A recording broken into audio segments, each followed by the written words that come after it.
Hello everyone, welcome to the Catholic Gamer 2 Plays Game Dev Tycoon! Wait a minute, this isn't Mark of the Ninja? Well, no it isn't. And here's why. None of y'all are watching it! I tell you, there's like, the last 3 videos of Mark of the Ninja had only like 5 views or something like that, and the music just died. That's a little strange. Anyways, what was I gonna say? Yeah, so none of y'all are watching it, so I figured I'd kind of switch out to something a little more I don't know, maybe a little more palatable for my audience. I don't know what it is about Mark of the Ninja. Maybe it's just the commentary is bad, or I don't know. That's probably it. Game is kind of cool, but may not be what this channel is looking for. So I figured just kind of shelve that for a bit, see if you guys are interested in this game over that game, and we'll see. This is also a pretty quick one, so it shouldn't take too long. So what is it? Well, while the game is loading, it'll explain to you. Oops. Let's do a new game. Welcome to Game Dev Tycoon. In this business simulation, you've been transported back in time to start your very own game company right at the beginning of the PC revolution. Next 35 years, you can build. Whew. There's a lot of text on here. In the next 35 years, you can build your dream company, create best-selling games, gain fans, and become the leader of the market. Before you can start your adventure, you have to give your company a name. Let's see. So, Shovelware Inc. Player name TCG Dude. Oops. TCG Dude. There's a male. Nope. Let's see. Yeah, I'll stick with that. That's close enough. And the green shirt. Gotta have the green shirt. That's close enough. So, what is this game? Basically, like what it says on the tin. You're a video game developer. You develop video games. First you start in your garage, then you can expand to, you know, go into a more formal business. Congratulations, you just started a very own game development company. At the moment, your office is a garage, and you're the only employee. But don't worry, many successful businesses have started that this way. Let's start developing your first game. Close this message and click anywhere on the screen to bring up the action menu. Supporter. Support a young startup. Buy the game. Oh, achievement for buying the game. Great. Alright. But this is pretty much how it goes. Before development can begin, you have to decide what kind of game you want to create and give your game a name. You can also select which graphics technology you want to use. Your options are initially limited, but once you have a bit of experience, you'll be able to unlock new options. Yeah, so basically, excuse me, everyone's coming down in the cold. I fear I may be next. So that's why I'm trying to get this stuff out now. So basically, here's how you develop a game. First off, you come up with a, let's go to fashion. You start out with a couple of topics: fashion, zombies, movies, alternate history.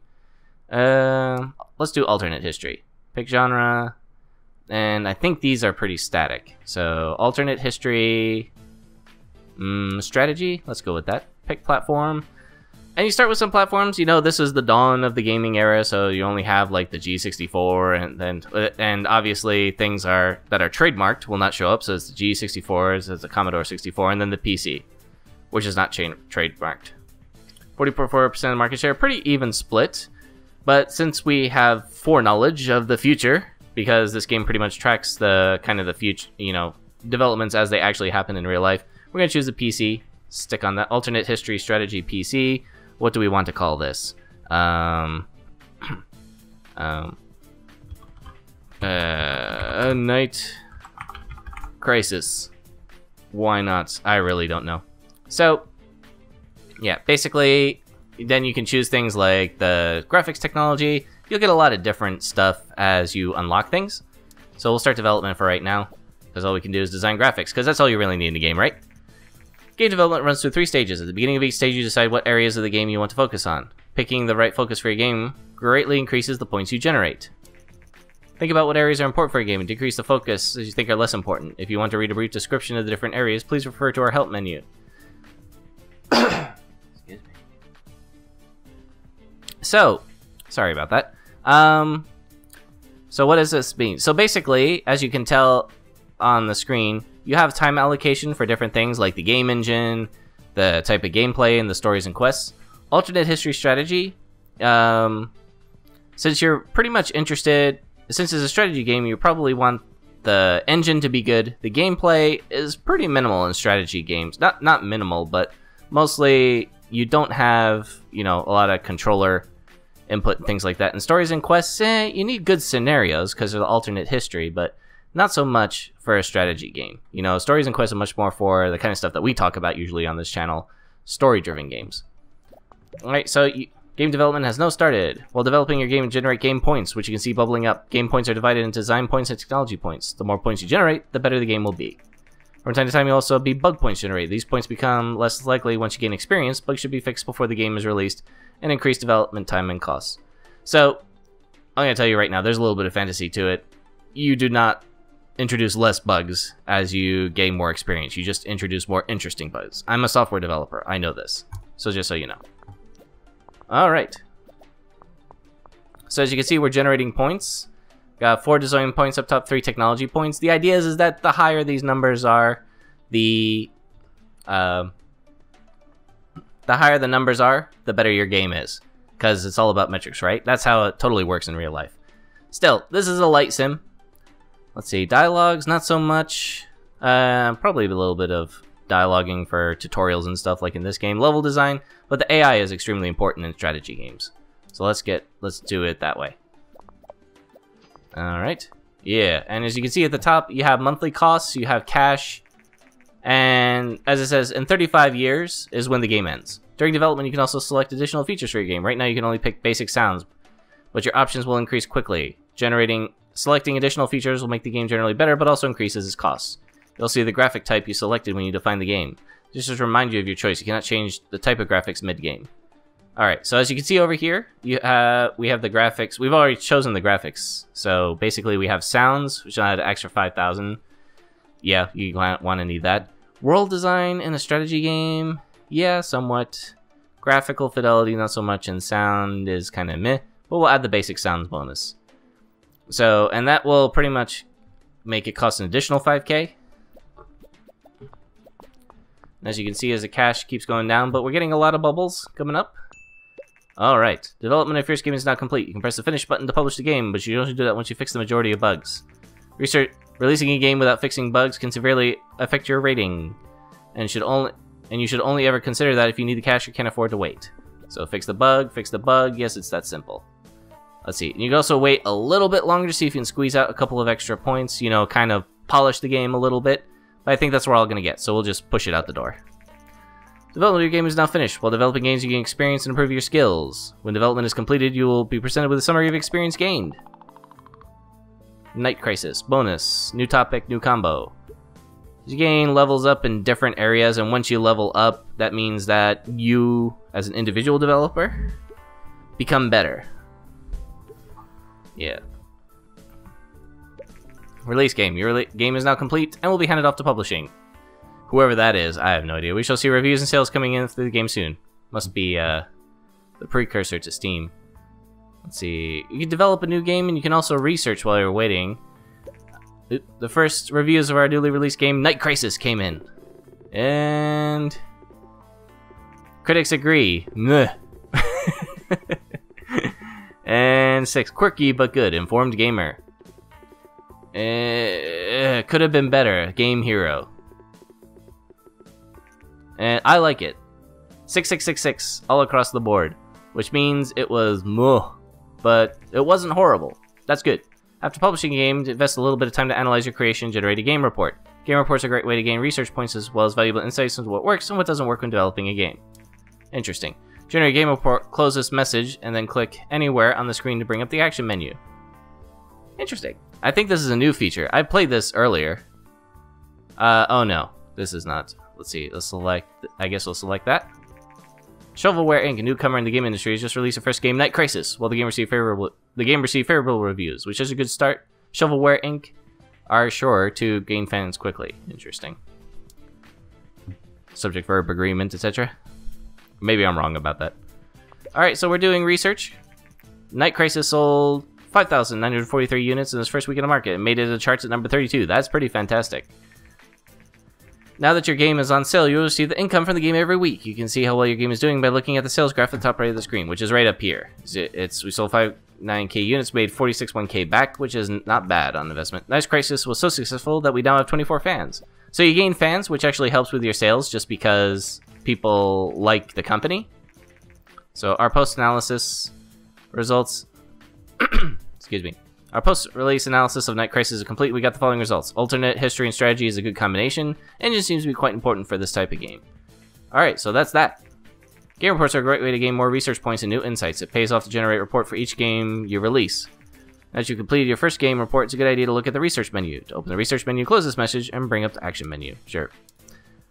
So yeah, so this is what I remember. Research is important, blah, blah, blah. You should try to save enough research points for your own game engine. Try to develop games with different topic and genre combinations for a slight research boost. So, basically, the idea is that you can choose between a custom game engine and a new topic. A custom game engine is basically like, you sometimes hear game companies refer to the engine that the game is built on, like, you know, the Unreal Engine is a huge one.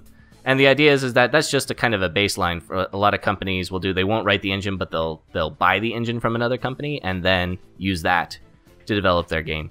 But almost all games have their own custom engine, at least modern games. So you want to do that. But right now we don't have enough research points. So we want to, let's do martial arts. We'll start the research on that. And the idea is that you get, let's see. Night Crisis has achieved a company sales record with over 10,000 units sold. This is an important milestone in the history of Shovelware Inc. Even though we haven't really sold anything else, so I don't know why it's a milestone. I mean, 10,000 units is nothing to sneeze at, though. Just kind of typing away here. Stop watching YouTube. Me. You successfully researched a new topic. Martial arts. Hoorah. Alright. I guess we'll develop a new game, since the game hasn't told us anything yet. Pick topic. Martial arts. Pick genre. Action. And then we'll do it for the PC again. The market share goes up a little bit for the G64, but I think we'll stick with the PC for now.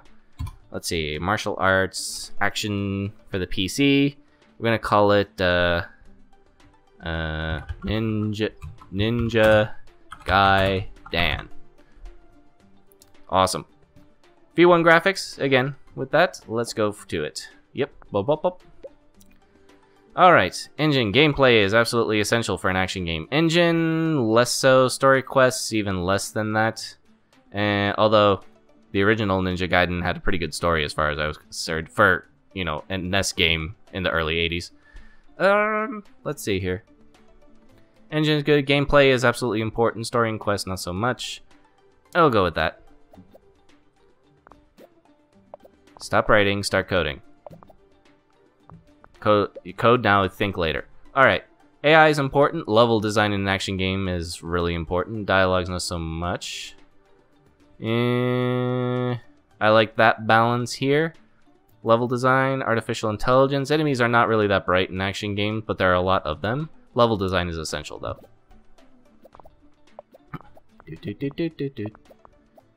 Generating all that research, that necessary research.